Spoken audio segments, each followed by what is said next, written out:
Welcome to today's program titled ERISA Updates for July 2024. Trends we're watching so you don't have to. At this time, all participants are in a listen-only mode. For those of you who are logged in to the web presentation, you are encouraged to submit questions throughout the conference by typing them into the Q&A box on the right-hand side of your screen. For those interested in obtaining CLE credit for this webinar, later in the presentation, we will read the CLE attendance verification code. Please write this code down, as it will not be reread, and it is required on the CLE credit request form. During the program, you will see a slide with a QR code that you may scan to access and submit your request for CLE credit. You can also find a link to the form in the connection details email you received this morning. Copies of the webinar recording and materials will be distributed to all attendees in the days following the webinar. On the next slide, you will see a legal disclaimer.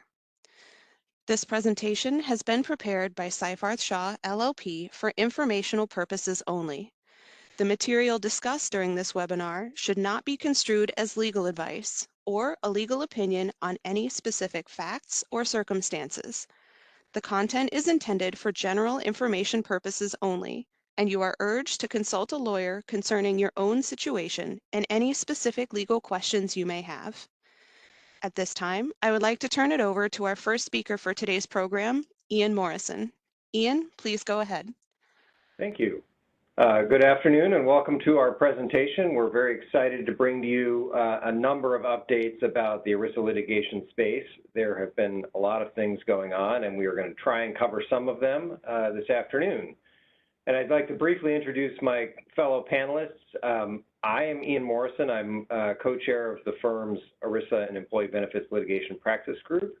And I'm joined today by three of my partners in the ERISA Litigation Practice Group, Ada Dolph, Sam Schwartz-Fenwick, and Tom Horan. All of them have deep experience in the ERISA litigation space and a lot of adjacent areas, and I'm very excited for them to share some updates with you. And on the next screen, you'll see our agenda. We have a number of topics. Like I said, we're going to try and get through these all this afternoon and welcome your questions as we do so. And with that, I'll turn it over to Ada for the first topic, ERISA preemption. Thanks, Ian. And one of my favorite topics, by the way, for the ERISA practitioners out there. So, all right, next slide, please. So we have two opinions we're going to be talking about today that came out of the Ninth Circuit. The Ninth Circuit typically is relatively hostile to preemption arguments in general and to ERISA preemption. So these decisions that came out, which both came out in favor of the claims administrator, are welcome decisions, sort of reasserting that there are state law claims that must be preempted by ERISA. So next slide, please. So this case has a convoluted history, so I'll just briefly kind of talk about the facts and the players here. Cigna was the claimants administrator for several benefit plans whose participants obtained treatment at a facility called Sure Haven. And as is pretty standard these days, Sure Haven had a practice of having patients sign an assignment of rights that gave the authority to seek reimbursement to Sure Haven. Cigna, reimbursed Sure Haven for several years for the services it provided participants without incident, but at some point it began to suspect that Sure Haven was engaging in fee forgiveness. So fee forgiveness is a practice where a provider waives or does not collect deductibles and co-pays from the patients. And plans generally prohibit this because you're basically taking away the incentive for participants to seek less expensive in-network care if for an out-of-network provider such as Sure Haven waives those fees for the participants. Next slide, please. So Cigna notified Sure Haven that it wouldn't pay claims unless Sure Haven provided documentation of the participants' payment, canceled checks and the like. And Surehaven did not provide that information. Ultimately, it got to 106 participants, totaling $8.6 million in claims. Surehaven filed for bankruptcy, and its successor in interest, Bristol Holding Group, filed a lawsuit in California federal court, bringing both state law claims and ERISA claims. Next slide, please. Initially, there was a lot of litigation regarding whether Bristol was the appropriate party to bring the action. As you may know, there's a whole body of law around assignments of ERISA claims and whether the language of the assignment assigns the participants complete rights to file suit or just claims for benefits. All assignments should get close scrutiny around those issues. Here, there was no debate about what had been assigned. So Bristol, through its participation in the bankruptcy proceeding, was determined to be the appropriate successor to the provider. So it went, the district court sort of made that decision early, then it went up to the ninth, that got reversed back down to the district court on the state law claims. Next slide, please. Oh, I'm sorry. Previous slide.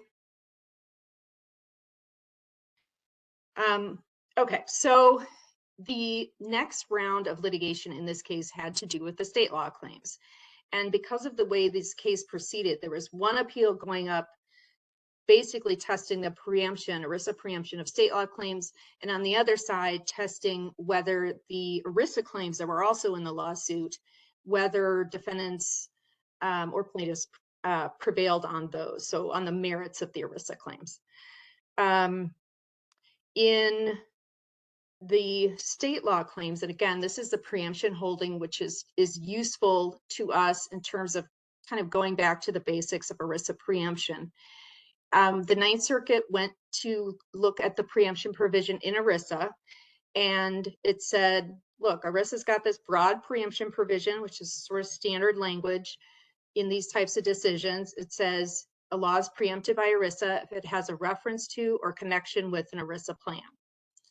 And under the reference to prong, it's further defined in the opinions as a claim being premised on the existence of an ERISA plan, or having it being required that there's an existence of a plan involved in the claim. Next round, please.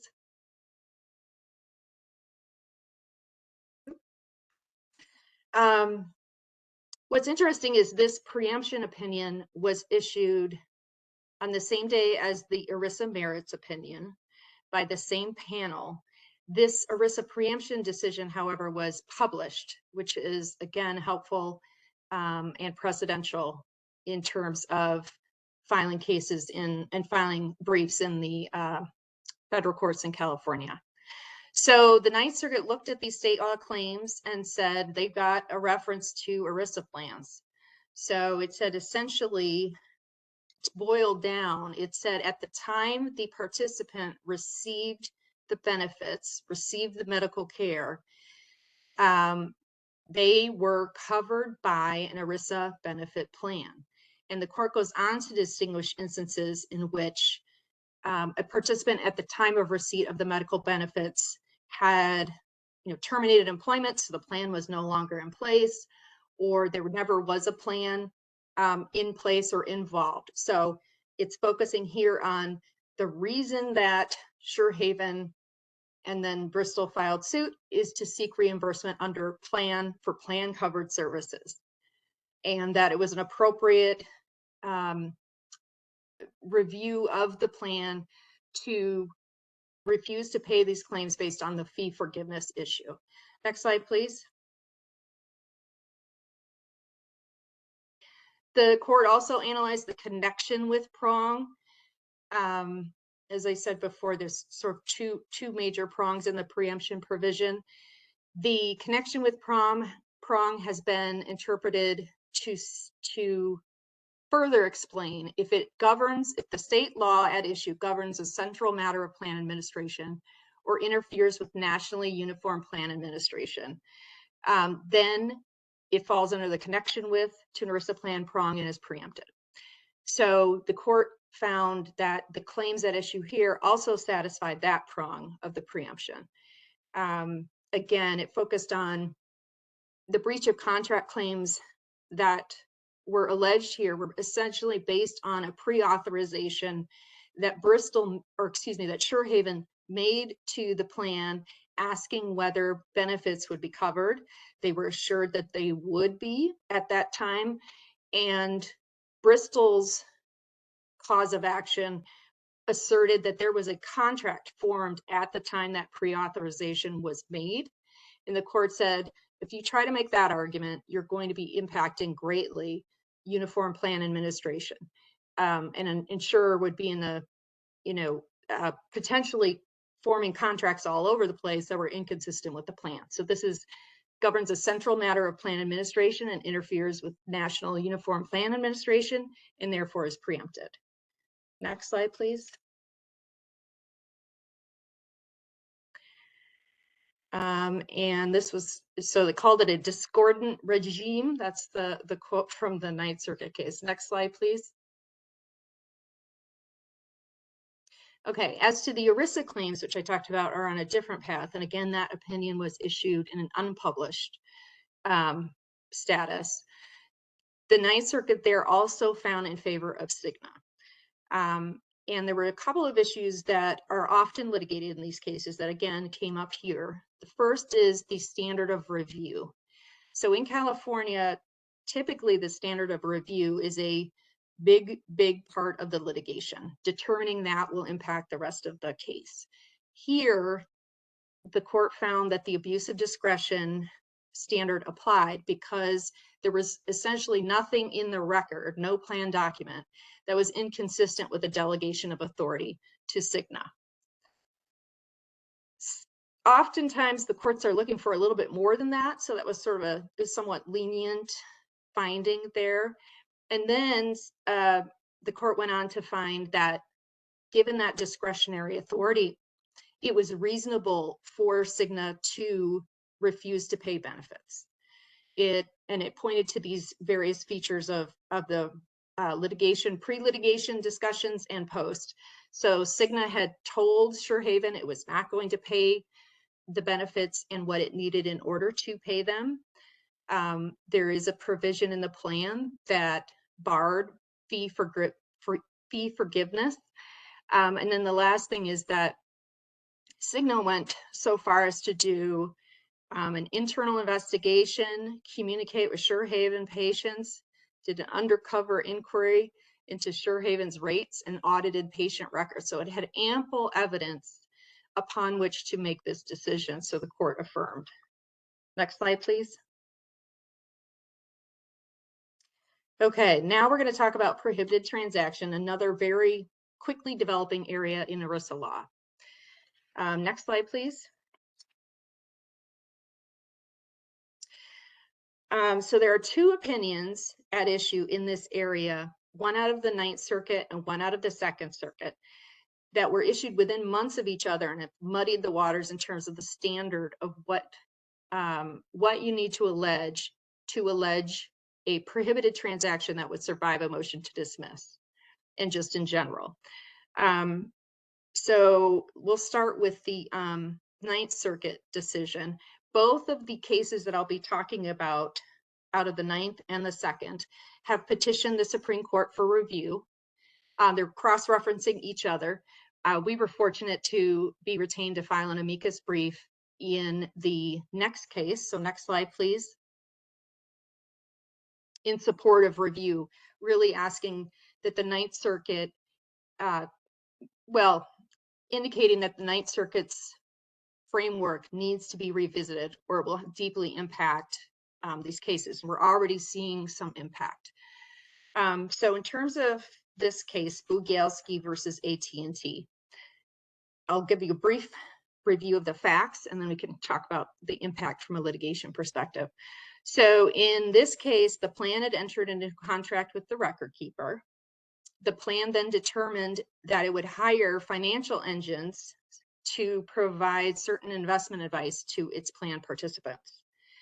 And in doing so, it amended its existing contract with the record keeper to say essentially to the record keeper, you guys can go ahead and figure this out to provide these services to our participants.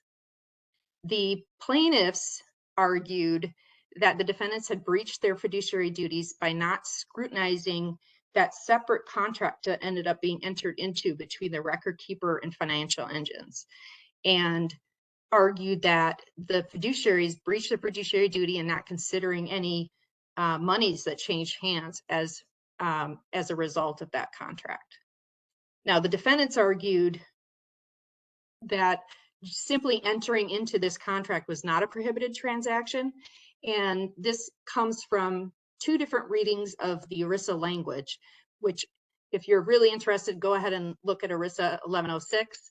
Like many parts of ERISA, it's as clear as mud and refers internally to various exceptions and things like that.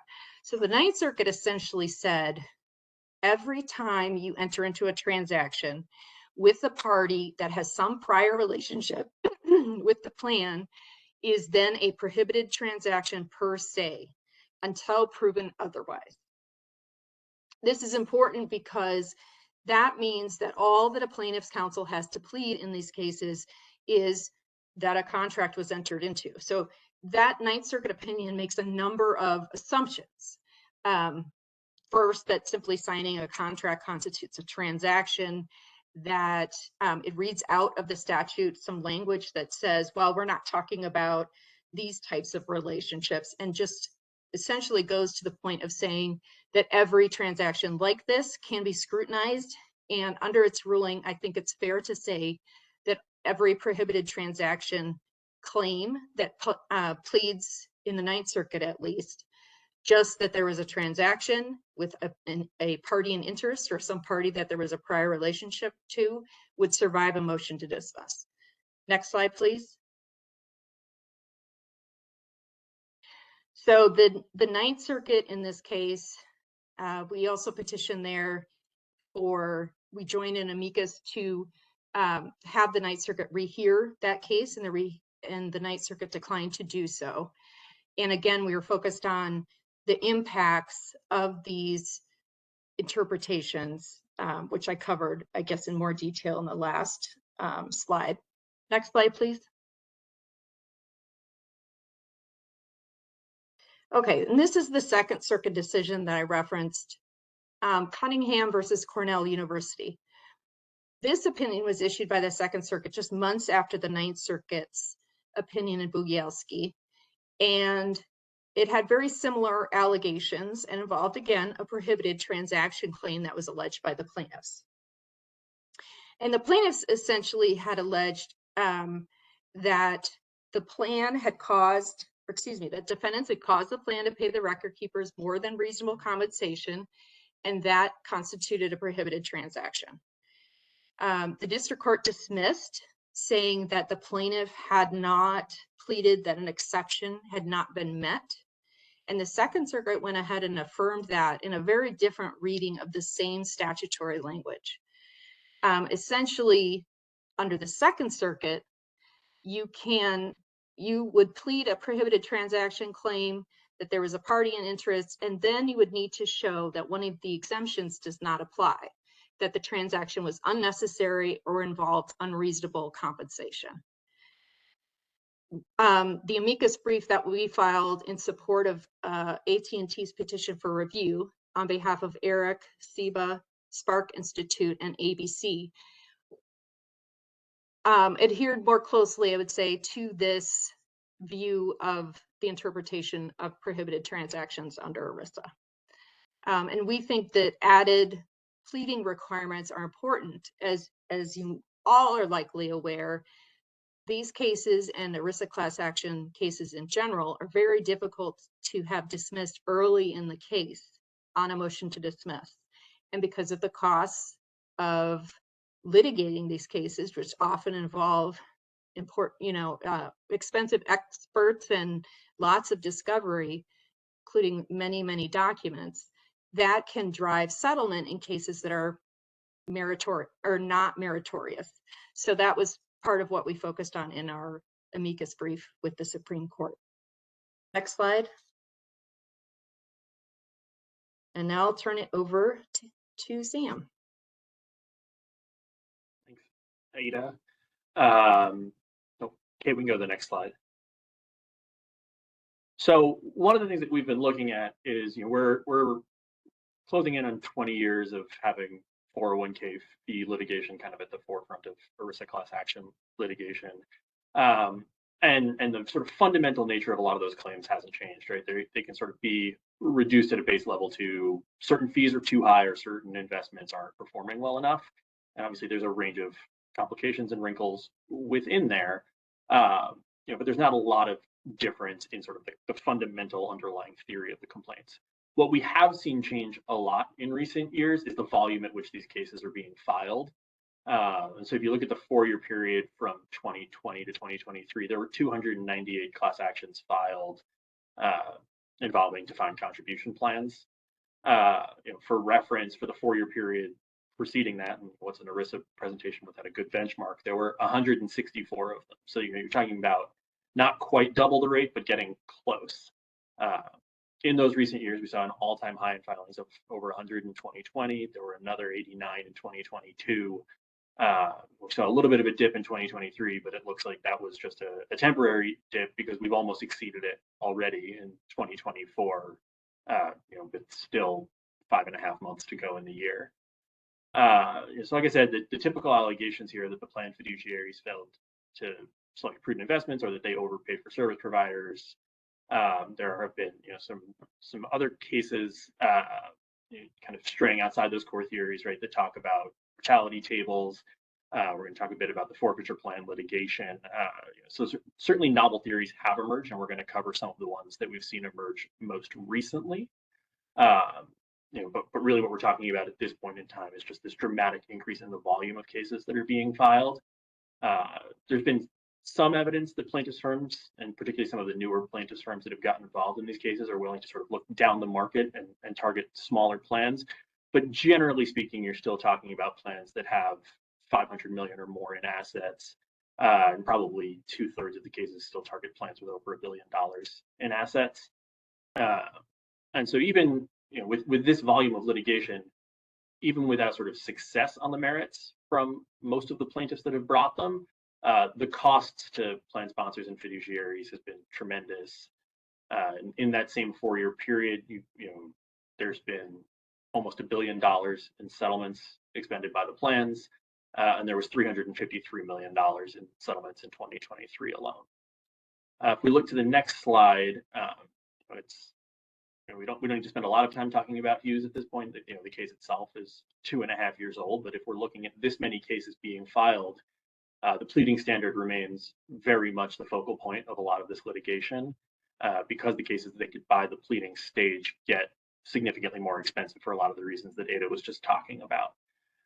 So what we saw in Hughes was a case that had been dismissed at the pleading stage, that had been affirmed by the 7th Circuit, and which was then reversed and sent back by the Supreme Court.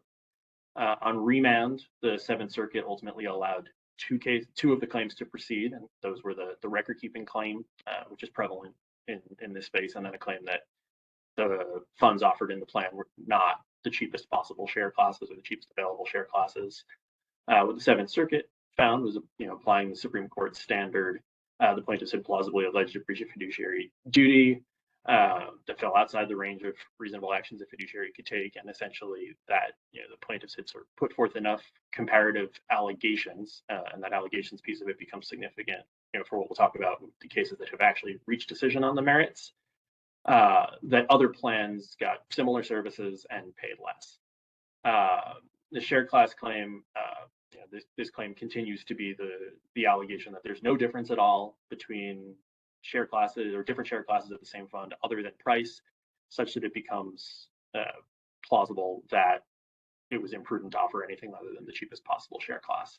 So if we go to the next slide, we see, while the Supreme Court did weigh in on this pleading standard question 2.5 years ago, the litigation around it remains hot. There have been, you see here, a number of circuit courts have had to address the same pleading standard question since the Supreme Court came out. And while there's a range of standards that those courts have articulated that, sort of make it better or worse to get sued in different parts of the country if you're going to try and dismiss these claims. The trend that we're seeing is that generally more of these cases are surviving motions to dismiss and getting by the pleading stage.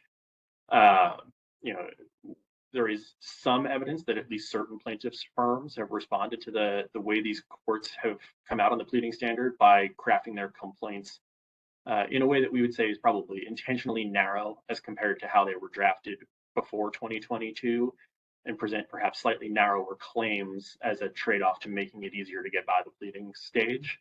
And so, for example, on the record-keeping claim, one of the things we've seen is sort of allegations that generically list off all of the variety of things that a record keeper or other person providing administrative services to the plan might do for the plan. So these sort of bucket of record keeping and administrative services, and then making the allegation that there's no real difference between these, that all plans require basically the same thing, and then looking to 5500s or sort of other sources saying I can identify a number of other plans that look like this one. They've got a similar amount of assets. They've got a similar number of participants. Oftentimes they try to focus on, they use the same record keeper and then conclude with the allegation that these other plans paid less. And a lot of courts have let that by the pleading stage and said that that's enough at this point to create a plausible inference that they're outside of the range of reasonable conduct that the Supreme Court talked about. If we go to the next slide, however, when these cases have gone beyond the pleading stage, the fact that plaintiffs have had more success getting by the pleading stage hasn't really led to more plaintiff side success on the merits of these cases. We've seen, even in recent weeks, a number of summary judgment verdicts coming out in favor of the defense.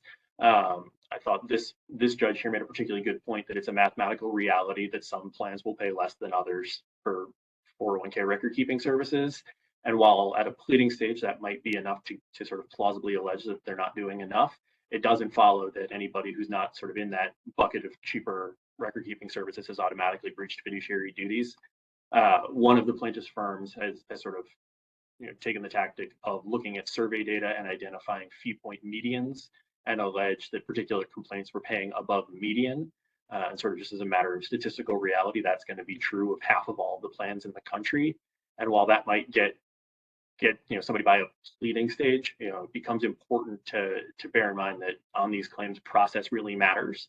When it comes time to put evidence around the claims and sort of prove up the allegations that are made at the pleading stage, we've seen courts willing to scrutinize that in ways that they're not willing to do at the pleading stage, and defendants able to prevail on arguments later in the case that didn't necessarily carry the day on a motion to dismiss. In these cases, the plaintiff side often relies heavily on expert witnesses to talk about what reasonable fees would be and what the reasonable fees would be for certain services. And we've seen several examples recently, both in summary judgment and trial opinions, of courts sort of willing to take on what the experts were saying in those cases, and either make affirmative findings that they weren't credible or otherwise say that they didn't need to resolve those questions because the process-based evidence that the defendants put forth showed that, while they weren't the cheapest result, they did have a thorough and diligent process around it. And so again, while those allegations of meaningful benchmarks have been enough to get by the pleading stage, putting other evidence around the process elements of it and kind of what was realistic there has proven more difficult for plaintiffs on those cases that have gone to the merits decision. So if we go to the next, I believe Ian's going to talk about, I've got another slide here on, so this is just a takeaway that, these cases aren't going anywhere anytime soon. While we kind of hoped in 2022 that we would have some clarity from the Supreme Court that might make it easier to get out of these cases on a motion to dismiss, we really haven't seen that in practice. But at the end of the day, for fiduciaries who do get sued and who are interested in carrying on the defense of their case, it really is important that process matters. And so for those plans that haven't been the target of suit at this point, sort of looking at the landscape that's out there, it's not safe to assume that day isn't coming, and it's important that your ducks are in a row and that your process is both good and well documented. So that is actually the last slide I have in this section, and I'll turn it over to Ian to talk about one of the wrinkles we've seen develop in this space. Thanks, Tom. And as the sort of presentation suggests, the flavor of litigation or the theory of litigation keeps shifting.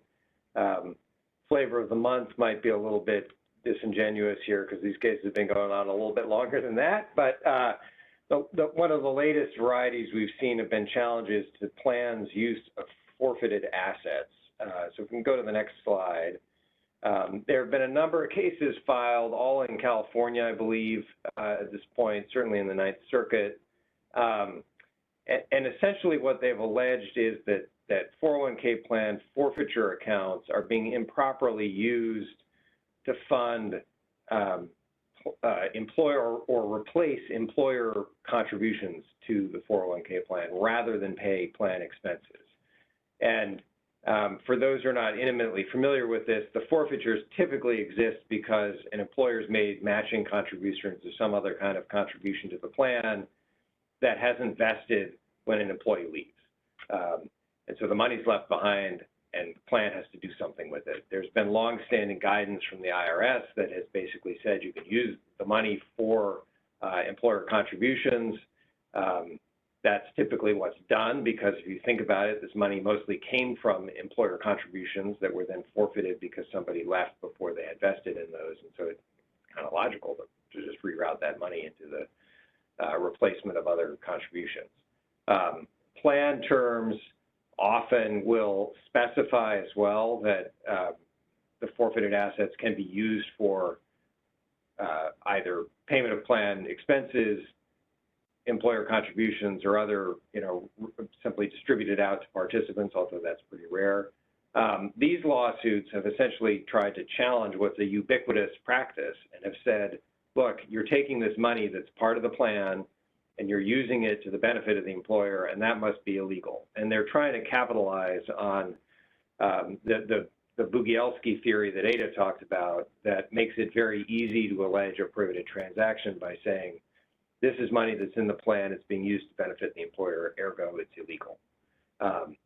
They have asserted a number of different legal theories in these cases. One is basically a breach of fiduciary duty, that the use of forfeitures to replace employer contributions is a disloyal act on the part of the plan fiduciaries. They've also said that it violates the ERISA anti-inurement rule, which says that assets of the plan can't inure to the benefit of the employer. And then they've alleged prohibited transaction theories, basically saying this is self-dealing and a transaction with the party in interest, i.e. the plan sponsor. The defenses, if we go to the next slide, the defenses that have been raised have been numerous in these cases. Everyone has moved to dismiss thus far.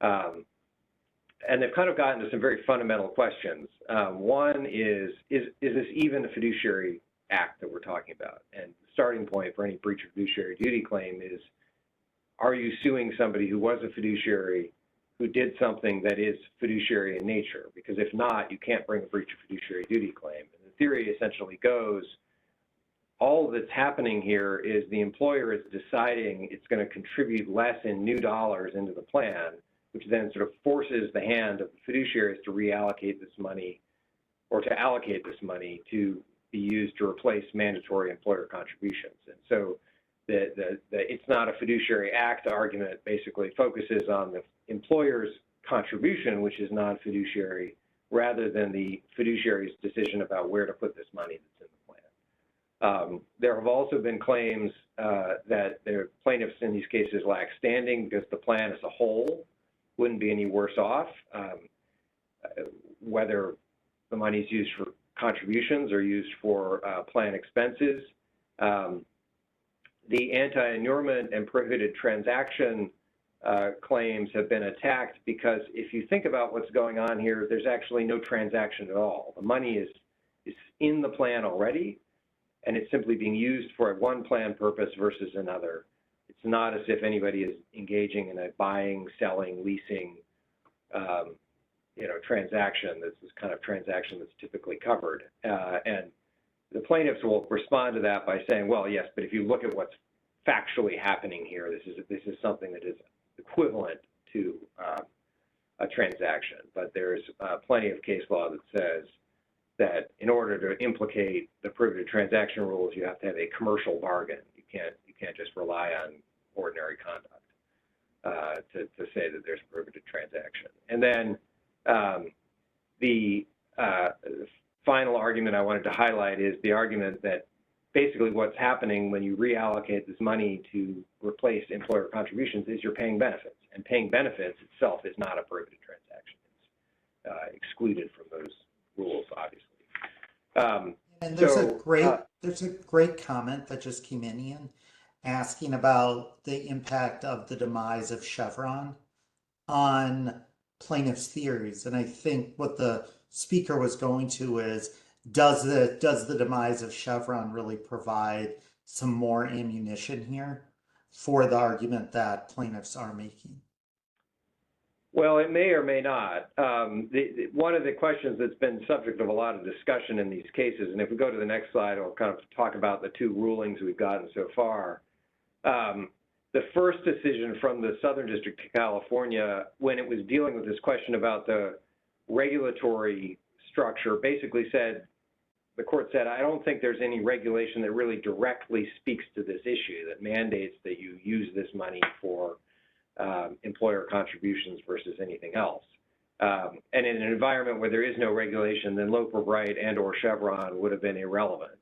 I think it may have a slight impact on the ability to make a defense that the regulations are law and therefore we have to follow them. I think the bigger question is really, is there a regulation on point on this issue?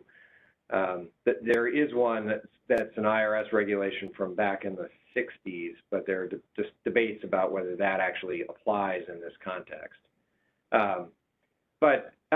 So we've gotten two decisions on the motions to dismiss so far, and they've gone, as unfortunately happens, in opposite directions.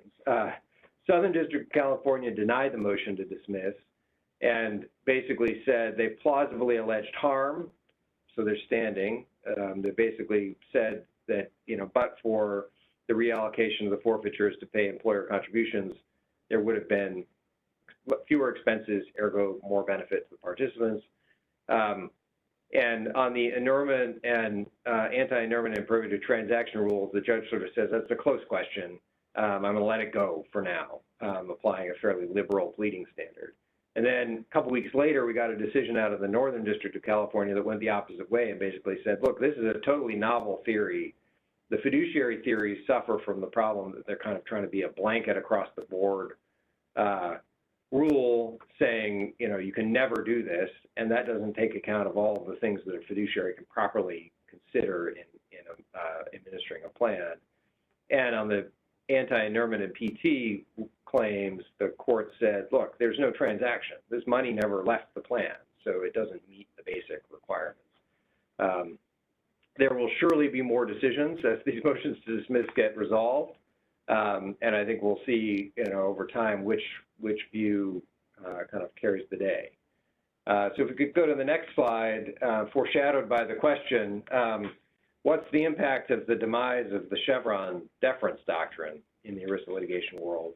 If we can go to the next slide, you probably all have heard by now that at the end of June, the Supreme Court overturned the 40-year-old Chevron doctrine, which had basically said that administrative agencies in enacting regulations are accorded deference, and the courts reviewing them should apply an abuse of discretion standard to decide whether the regulation stands or not. The Supreme Court in the Loper Bright case, which was not an ERISA case, had to do with regulation of fisheries. The court basically said that, looking at separation of powers principles from the Constitution and before, that the court's job is to decide what the agency or what the law is. The agencies don't get to decide what the law is. And Congress establishes the law, the executive, i.e. the agencies, enforce the law, and the courts decide what the law is. And that Chevron had basically meddled with that formulation improperly and taken the power of the courts and given it to the administrative agencies. There are a few things in this decision that are kind of notable for ERISA practitioners, and I think we're going to see a lot of litigation about what the meaning of all of this is. But one is that the court discusses how in some cases Congress has given discretion to an agency.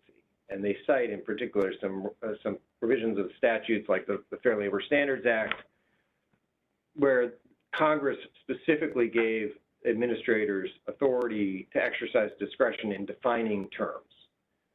And the implication of the court's comments is that in those situations, courts should apply a deferential standard of review, but that in other situations they shouldn't.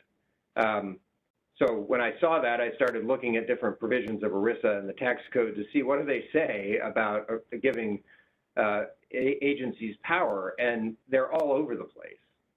So, there's some places where it's much clearer that there's a grant to an agency like the DOL to exercise discretion to do things like establish prohibited transaction exemptions.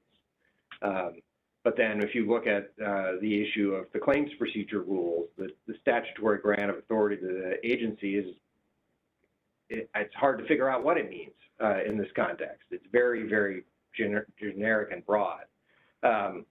So that's going to be something that the courts will have to grapple with. The other thing that the Supreme Court opinion is sort of permeated with is this notion, kind of an originalist interpretive view, that what matters more in evaluating the strength of an argument about what a statute means is the early contemporaneous evaluations of it. And the implication is that the first set of regulations, for example, under ERISA defining who a fiduciary is, would have more weight than a set of definitions enacted 40 years after ERISA was passed. And so I'm sure we will see arguments about the relative weight of agency interpretations. In ERISA, it's not as challenging. You can certainly see how that can lead to a lot of difficulties in areas where technical science is involved, and it's changed dramatically since the statute was enacted, and what the regulations said in 1950 may not be even applicable anymore. So those are a couple of things that I think will get hashed out in the courts going forward. And if we go to the next slide, what's the impact for ERISA practitioners? Immediately, nothing happens. The regulations are all still in force. The prior court decisions applying Chevron are still in force, at least for now.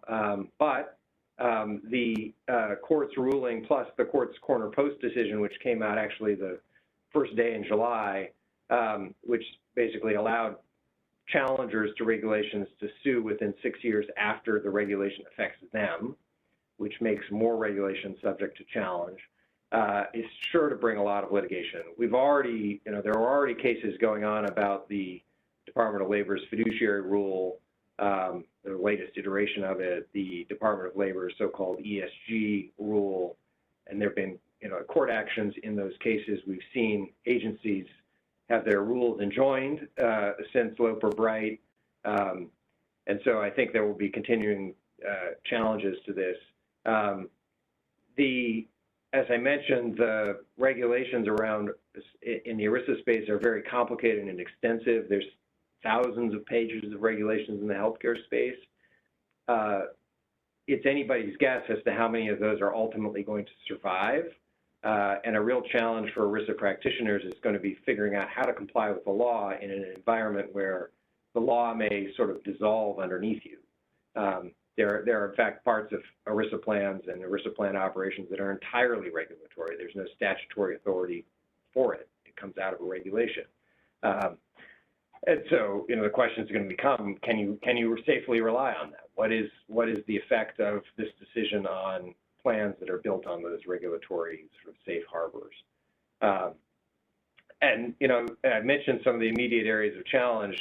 One that's particularly timely, Sam might be able to comment on this, is the ACA 1557 regulations, which have been sort of in the crosshairs of this litigation as well. Yeah, I mean, so thanks, Ian, and great job. So the 1557 regulations, HHS has been trying to get these into effect since the second term, the beginning of the second term of President Obama. And they've been they were enjoined, then they were withdrawn. And the Biden administration just put in about a month ago new final regulations. While in the wake of Loper Bright, they were again enjoined. And here the argument is that HHS, in issuing these regulations, it overstepped the Affordable Care Act. So it's going to face challenge. The Supreme Court has also agreed to grant cert on a case that's addressing the constitutionality of these state bans on gender identity related medical care. And while those aren't directly related to Loper Bright, it's very likely there will be something in there regarding Section 1557 and the applicability of health insurance generally for these types of procedures. But so it's been immediate, and I would say that HHS also issues all the regulations for Medicare and Medicaid, and a lot of employer-sponsored plans rely on those, especially for the reimbursement rates. They'll say we'll pay X percentage greater than the Medicare reimbursement rate. Many folks think that the reimbursement methodology is going to be challenged. It is going to be one of the early test cases in terms of the power of HHS. Ian, did you want to say more? Is it good to go to the next slide? I think we're good to move on to the next topic. There's obviously more to say, but we don't have the time. Exactly. There's lots more to say. So first, I know no one is here because of the CLE credit, but in case you are, the code is S as in Sam, S as in Schwartz, also S as in Seyfarth, S as in Shaw, but 6378. So once again, SS 6378. All right, so if we can go to the next slide and then go one more. So as Tom did a great job talking about, there's been a glut of 401k fee litigation. And so this is leading the plaintiff's bar to aggressively look for untapped pastures that they can make a lot of money from. So one pivot that we've seen is the move away from 401k plans to welfare plans. There's been some litigation in the past few years where ERISA plans have actually been suing their third-party administrators in order to get more information on the actual profit structure of their TPA to make sure that the fees that are being charged are reasonable. It's requests to audit and really look under the hood of how the TPAs are making a living. And this Lewandowski case is the first case in which an ERISA plan has been sued for violating its fiduciary duty and failing to monitor. That's the allegation. The costs that are being expended by a welfare plan. Now, Lewandowski is at its inception and remains at the motion to dismiss stage. So it's really too soon to see if this case will have legs. However, there's such a belief in our society that, healthcare prices are outrageous, that even if Lewandowski is unsuccessful, as, everyone on the Seyfarth panel thinks it should be, that, there's likely going to continue to be other efforts to get past a motion to dismiss. But on its face, what Lewandowski is saying is the fees that are being charged for prescription drugs are exorbitant compared to what a participant could get on the open market. So they have an example of a prescription for which the plan pays $10,000 a month for the prescription, and on the open market it's available for less than $100. So that's their argument. You should be doing better. They also challenge the PBM model, the pharmacy benefit manager model, and say that that model is really broken, and that in their view, you should really be paying it differently, which they view as more transparent. So it's at the inception of the motion to dismiss. If we can go to the next slide, the Johnson & Johnson has made some very strong arguments. One is a 401k plan is not the same as a welfare plan. A welfare plan is a defined benefit plan. Here you're promised a suite of benefits. Your contribution is fixed in the way of premiums. It's also fixed in the percentage that is due. And as long as you're getting those benefits, there's no breach to be complaining of. Another argument that plaintiffs are making is that plaintiffs just haven't shown that there was any unreasonable conduct here. They're talking theoretically about in a perfect world, you should be able to get this less than $100 a month medication. But what they've really done is just cherry picked various medications, and they haven't provided any evidence that there was actually a TPA vendor who was available to service a plan the size of J&J's plan, who could have actually provided PBM coverage. So it's illusory that they're saying there's an alternative there. Another really strong argument that J&J is making is they're paying 85% of the costs of the plan. And so their argument is obviously it's in our best interest to do whatever we can to minimize costs and to look into the cost structure and make sure that we're getting a good deal. And the court in Thole, which was a defined benefit pension case, that argument was given credence. Plaintiffs, of course, have said that's nonsense. Just because you should have that, duty to minimize cost doesn't mean you do, and you might be asleep at the wheel. And, we don't have the benefit on the standing issue. We don't have the benefit of knowing what offers you were presented with and who else you saw on the open market. So we need to get the benefit of the doubt and be allowed discovery on this. Again, we're hopeful this case will be dismissed, but even if it is, it's certainly not the end of the road for this litigation because there's simply too much money at stake. So because of this, and it's outside the scope of our time allotment, but it's really critical for your welfare plan fiduciaries to be talking with counsel about what steps they can potentially take to inculcate themselves and mitigate against litigation risk here. And with that, I'm going to turn it over to Tom Horan to close the loop.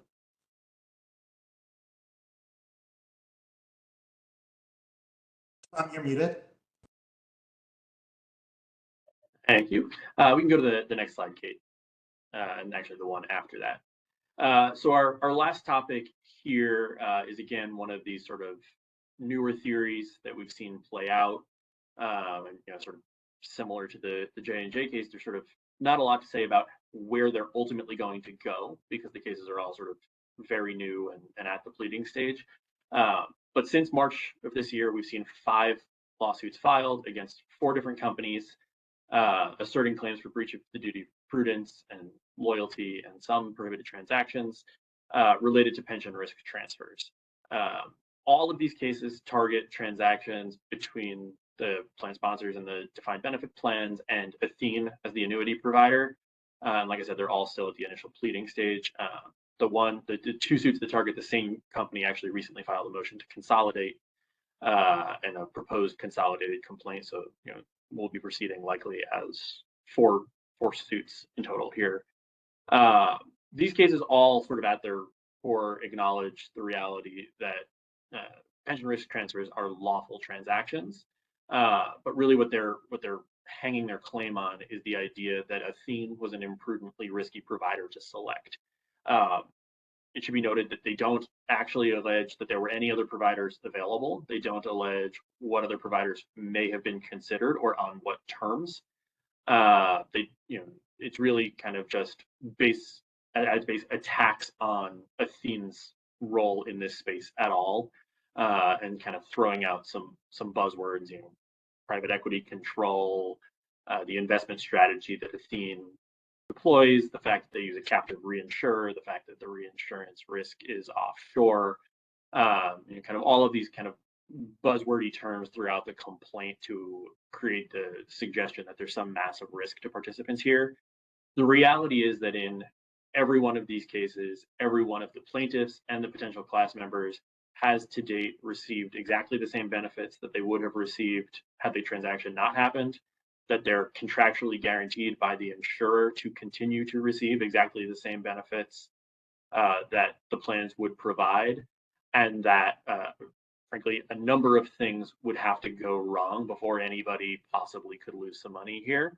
And for that reason, I think each of these cases faces pretty significant standing challenges at the pleading stage, and that's been a focal point of the motion to dismiss practice at this point.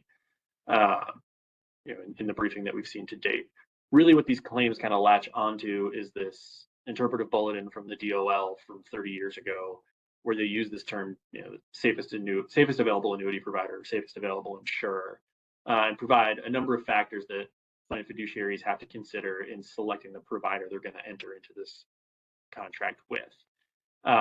So what happens in these transactions, and all of the ones that have been sued about, involve just transfer of retirees and not actual plan terminations, although a very similar fact pattern could develop in the context of a plan termination, where the plan sponsor decides that it's going to enter into annuity contracts and that a portion of the plan assets are going to be transferred to an annuity provider to assume the liability for paying these benefits on exactly the terms provided under the plan. And what this guidance provides is that it's a fiduciary act to select the actual provider that's going to go through with that transaction and give some of the standards around what should be considered there. This is not even regulatory guidance. This didn't go through full notice and comment rulemaking. It's just an interpretive bulletin. The DOL is sort of overdue now on providing clarity to it. They were required to provide a report. The report came out significantly delayed and at least indicated that they're likely to look at this more closely, especially given the interest in this recent litigation. But it's kind of not clear where they're going to go from there.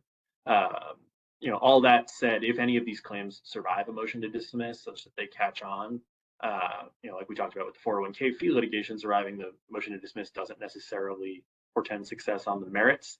But I think we all expect that if any of these get by a motion to dismiss, we're going to see a lot more filing in this space.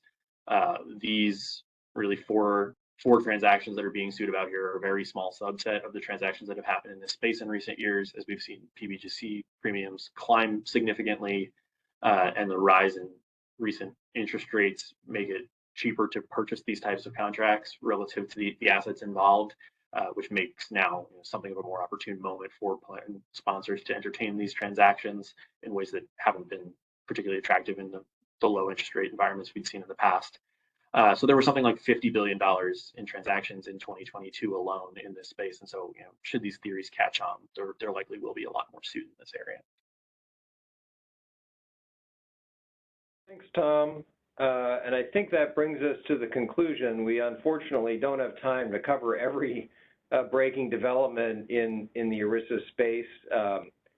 We got a couple of questions about some decisions that we aren't able to cover today, but we'll reach out to everyone who submitted a question that we weren't able to address. And also, we will follow up after the presentation with responses to the questions about CLE credit and other things. So I want to thank everyone for attending. We will be back in the future with more updates on ERISA litigation as it continues to evolve, and we hope that you will join us.